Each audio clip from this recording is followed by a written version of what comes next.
SIT arrest చేసిన 226 రోజుల తర్వాత చెవిరెడ్డి భాస్కర్ రెడ్డికి హైకోర్టు బెయిల్ మంజూరు చేయడంపై వైఎస్ఆర్సీపీ శ్రేణులు ఉత్సాహం కనిపిస్తోంది.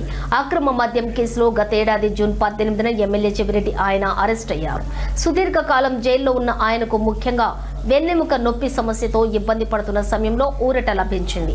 ఏసీబీ కోర్టులో విచారణ ఆలస్యం అవడంతో ఆయన తరపు న్యాయవాదులు హైకోర్టును ఆశ్రయించారు.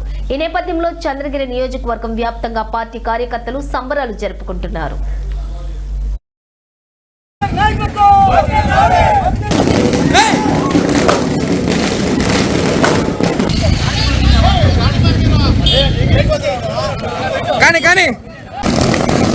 అక్రమ మద్యం కేసులో డాక్టర్ చెవిరెడ్డి భాస్కర్ రెడ్డి గారిని గత 8 నెలల క్రితము అరెస్ట్ చేయడం జరిగింది.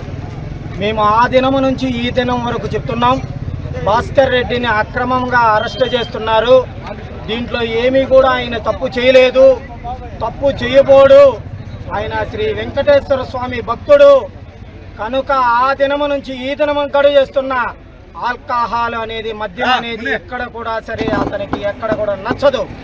తన కుటుంబంలో ఉన్నటువంటి ఒకరికి ఇద్దరు ఆ మద్యం వల్ల నష్టపోయినా ఆ దినం నుంచి ఈ దినం వరకు కూడా భాస్కర్ రెడ్డి ఒకటే మాట చెప్తున్నాడు, మద్యం జోలికి నేను వెళ్ళను, మద్యం వాసన నేను చూడలేదు, మద్యంతో నాకు ఎటువంటి సంబంధం లేదు అనేసని.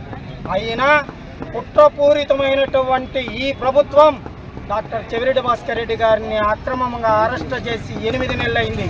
ఆ దినము నుంచి ఈ దినం వరకు కూడా ఆ దేవదేవుడు శ్రీ వెంకటేశ్వర స్వామి ఆశీస్సులను కోరుతూ మాకు న్యాయస్థానం మీద 1000% నమ్మకంతో ఏదో ఒకరోజు భాస్కర్ రెడ్డి అడిగిన ముత్యములాగా వస్తాడనిసని ఏ దినమైతే చెప్పామో